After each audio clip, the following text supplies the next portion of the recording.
எல்லாருக்கும் வணக்கங்க. Welcome to home creator Tamil.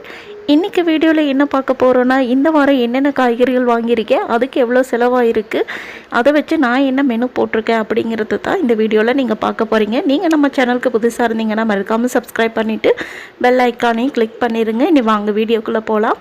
First of all நான் தக்காளி வாங்கியிருக்கேங்க. தக்காளி இது ஒவ்வொரு கூடையாக வச்சுருப்பாங்க. ஸோ அது 2 கூடைன்னு வாங்கியிருந்தேன். அப்போ 40 ரூபா வந்துச்சு. காலிஃப்ளவர் 10 ரூபா தான். தட்டைக்காய் வாங்கியிருந்தேன். இதுவும் 10 ரூபா தான். ஸோ இது கிட்டத்தட்ட ஒரு அரை கிலோ பக்கம் இருக்குங்க. அதுவே கிடச்சிது. அதுக்கப்புறம் இந்த தடவை சீசன் அப்படிங்கிறனால மாம்பழம் வாங்கியிருக்கேன். மாம்பழம் 80 ரூபாங்க. அவங்க 2-3 வெரைட்டி வச்சுருக்காங்க. ஒவ்வொரு வெரைட்டிக்கு ஏற்ற மாதிரி ரேட் சொல்கிறாங்க.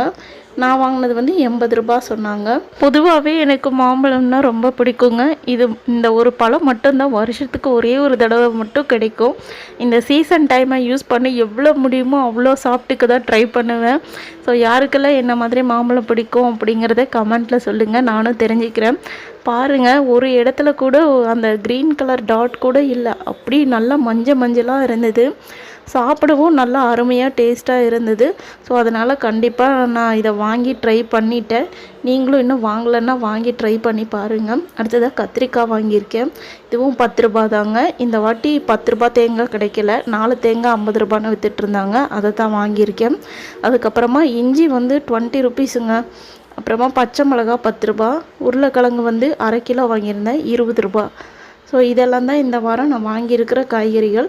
அது போக நான் எப்போவும் உங்களுக்கு இந்த ஐட்டத்தை காமிச்சதே இல்லைங்க. இந்த வாட்டி தான் காட்டுறேன். நாங்கள் எப்போ சந்தைக்கு போனாலும் இந்த பொருள் வாங்காமல் நாங்கள் வரவே மாட்டோங்க. சமோசாங்க, இது சரியான கூட்டமாக இருக்கும். இது வாங்குகிற இடத்துல எப்போ போனோம்னாலும் நம்ம லைனில் நின்று தான் வாங்குகிற மாதிரி இருக்கும். அந்தளவுக்கு இதுக்கு நிறைய ஃபேன்ஸ் இருக்காங்க. இந்த தியேட்டர் சமோசா சாப்பிடும்போது அவ்வளோ சூப்பராக இருக்கும். யாருக்கெல்லாம் சமோசா பிடிக்குங்கிறதையும் சொல்லுங்கள். இந்த வாட்டி சந்தையில் முட்டை சேல் பண்ணிகிட்டு இருந்தாங்க. சரின்னு வாங்கிட்டு வந்துட்டேங்க. 4 ரூபா 50 பைசான்னு சொன்னாங்க ஒரு முட்டை.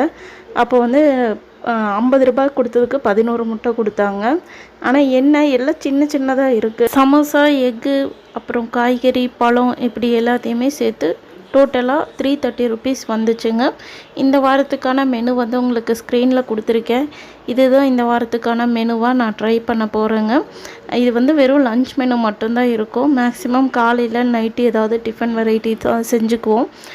சம்டைம்ஸ் காலையில் சாதம் கூட வச்சுக்குவோம், இல்லை நைட்டில் கூட சம்டைம்ஸ் சாதம் வச்சுக்குவோம். அதனால் நான் இந்த மெனு கொடுத்துருக்கேங்க.